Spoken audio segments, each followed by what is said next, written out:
Çiçekleri sulasan, kurumuş yaprakları kessen, söz gelimi tırnaklarını yiyemesen, akşamları erken yatsan iyi olur. İyi olur elbet. Yani şu süsenler, kır menekşeleri yok mu? Ne desem, denizin bir tenhalıkla uyumu kayboldu. Kış çoktan unutuldu da ondan. Bir akşam bir manav bütün hüznüyle konuştu. Salatalara vuran bir ışığın altında, sanki Ortaköy'de yarısı yanmış bir kışla. Gene böyle bir sonuçtu. Kışın unutuldu kardeşim. Artık hiçbir ayak sesi birbirine benzemez.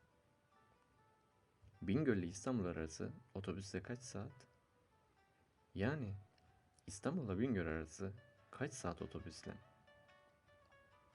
Kimine göre günlerce, kimine göre birkaç saniyedir. Çünkü özlemler çeşit çeşit. Özlemler ki binlerce. Aa, sevdadır ancak onları birleştirir. Sündikan dağlarından aşağı. Isparta biraz gülümser. Isparta'nın ortası denizli çarşı. Balıklar cansız yüzer. Ey ülkesiz özlem.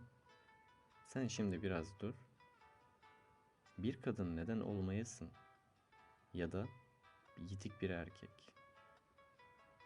Ah evet. Size de sormak gerek. Ey uçurumlar, köprüler. Kış neden unutuldu? Mersin Körfezi'nde batık bir gemi, üstünde kuşlar yüzen bir gemi.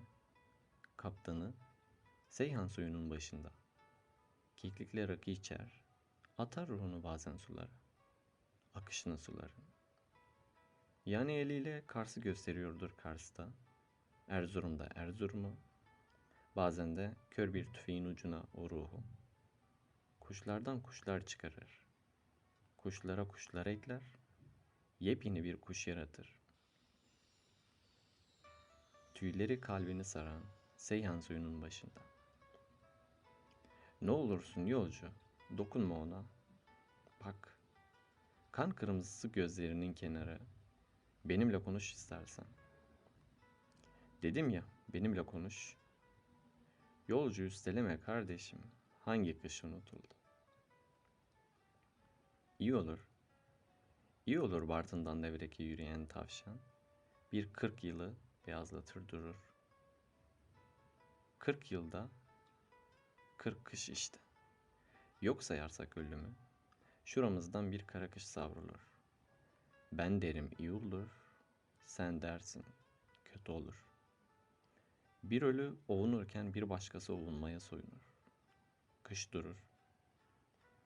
İzmir çarşısında bir kadın, güpegündüz bir kadın, gecelerini bilen, iç çamaşırlarını bilmeyen, dudaklarını bilen, öpülmeyi bilmeyen, çocukları olan ama çocukları olmayan güpegündüz bir kadın. Tabancasıyla 3 yerinden vurulur. Yaz düşer yaprak yaprak, kan donar söylene söylene. Kırılmış sırça gibi dökülür yerlere yaşamak. Bir minibüs Milas'a kalkar, bir minibüs bir daha Milas'a kalkar, çakılır durur. Söylesene ne olur, konuşsana ne olur. Kış neredeydi o vakit, kime sorulur? Isıt şu ekmeği avuçlarında, ufacık dünyanı ısıt ısıt. Yoksulsun ya, ölümün daha büyük. Entarin sümbüllü basma, sümbüller bin bir delik.